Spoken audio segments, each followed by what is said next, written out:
tem carro, moto ou caminhão deve ter notado nos últimos dias uma redução no preço dos combustíveis. Ela foi possível após a aprovação de uma lei que classifica como bens essenciais o combustível, junto com o gás natural, a energia elétrica, os serviços de telecomunicações e de transporte público.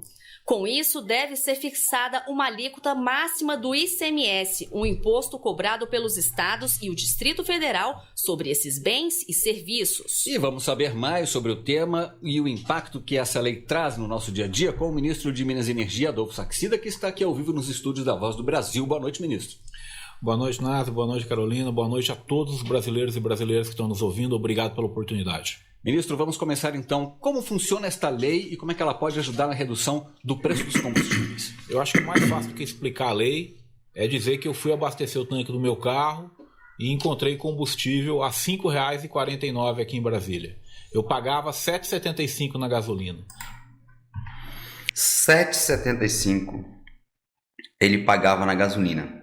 Significa dizer que anteriormente a gasolina estava, obviamente, mais cara, correto? É o que eles sempre fazem. Eles criam um monstro, né? Ou seja, eles criam um problema e depois aparece como a solução para esse problema. Quem deixou a gasolina subir? Preço absurdo. E não é só a gasolina. Eu estou no interior da Bahia. Fui levar meu filho na escola. Acabei de passar aí um posto de combustível e o preço do diesel estava a quase R$ 8,00 e escrito assim em vermelho, em letras garrafais: promoção, o diesel. Lembrando, para você que não sabe, se tem alguém que não sabe ainda, o diesel serve para abastecer, dentre outras coisas, caminhões. E os caminhões é que transportam tudo, é que movimenta a economia desse país. Provavelmente o dispositivo que você está me assistindo agora foi transportado por um veículo movido a diesel. O café que você tomou hoje ou vai tomar foi transportado com um veículo movido a diesel. Então o diesel foi lá para as alturas. Aí aparece agora o salvador da pátria, né? Cria o problema e aparece como a solução desse problema. Então percebam que todos eles sempre lutam, né? Segundo eles, lutam contra um terrível inimigo comum, como disse certa vez Jacob Petri no seu livro Poder e Manipulação. Eles causam um problema e aí aparece sempre lutando contra um terrível inimigo comum. Alguém que todos querem ajudar a exterminar. E aí ele cita, por exemplo, Juscelino Kubitschek queria lutar contra a estagnação do país. Collor queria lutar contra os marajás. Lula queria lutar contra a fome. E o Bolsonaro, vejam que absurdo, Bolsonaro quer lutar contra a corrupção. Não deem risada, Bolsonaro diz que luta contra a corrupção e é em favor da família. Só que o sujeito que é em favor da família, que é cristão, além de falar palavrões e desejar o mal para as outras pessoas, né? Está no 4º casamento e com todas essas mulheres ele teve filhos. 4º casamento e é um cara que é a favor da família tradicional. É um cara que se diz conservador. Veja Que conservadorismo é esse que o sujeito está no 4º casamento? Mas especificamente contra o bem maior que ele diz lutar, que é contra a corrupção. No governo Bolsonaro, a corrupção não aparece de fato. Todas as vezes que um delegado da Polícia Federal tenta investigar alguma coisa, ele é destituído do cargo, das suas funções. Ele é transferido para um local distante, ele é transferido para outra unidade, ele deixa as suas funções, ou seja, não há investigação e, portanto, a corrupção nunca vai aparecer no governo do Bolsonaro, que é um dos maiores criminosos, um dos criminosos mais perigosos desse país, é esse sujeito. Bolsonaro, se tiver uma investigação séria de 15 dias, uma investigação séria, Bolsonaro seria preso para o resto da vida. Se tiver qualquer investigação séria, esse sujeito nunca mais sairia da cadeia, pela quantidade de barbáries que ele já cometeu. Bolsonaro, que se diz conservador e se diz a favor da família tradicional, deu uma declaração para uma jornalista um pouco antes dele se eleger presidente da República. Ele disse o seguinte, que usava o dinheiro, o auxílio moradia, dinheiro nosso, dinheiro público, desses impostos absurdos que nós pagamos. Veja, declaração dele, que usava esse dinheiro que eu e você paga nos impostos para comer mulher. Ele disse, eu uso esse dinheiro para comer gente. Eu estava solteiro e eu uso esse dinheiro para comer gente. Imagine vocês, e eu não sou petista, agora imagine vocês se o PT, por exemplo, tivesse no poder e tivesse cometido 1/3 do que o Bolsonaro vem cometendo.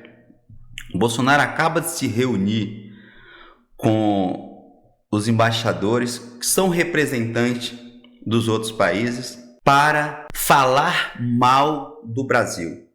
Todo mundo lá fora que não pesquisa a fonte da informação estão achando que o Brasil é uma republiqueta, que o Brasil é um país-eco.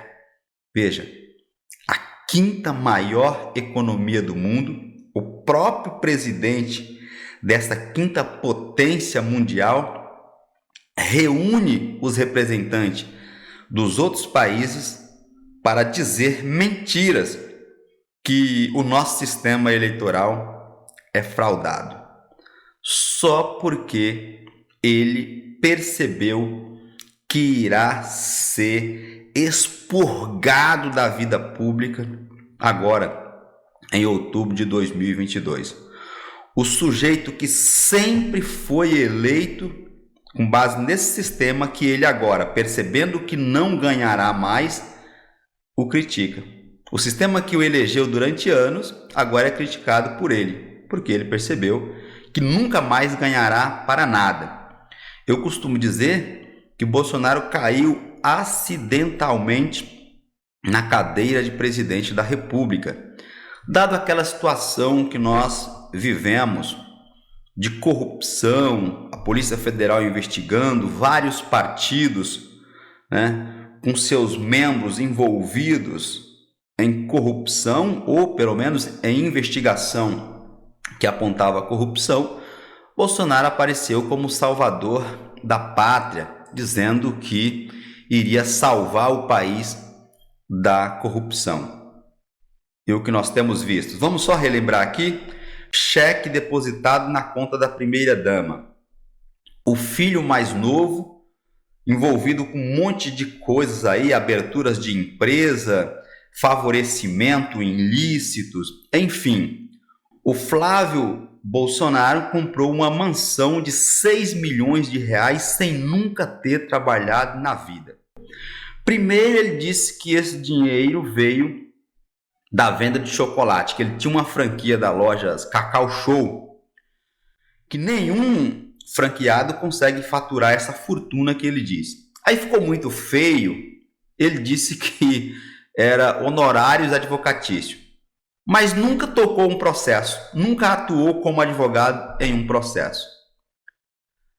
Aí vem, com a ajuda do pai, pede sigilo dessa investigação, então a documentação está sob sigilo por 100 anos, inclusive o cartão de vacina do Bolsonaro está com sigilo de 100 anos, porque certamente esse sujeito foi um dos primeiros a tomar vacina e depois ficou propagando, dizendo que a vacina não prestava, que não era para ninguém tomar vacina, que ele não ia tomar, sendo que ele já tinha sido vacinado muito antes que você.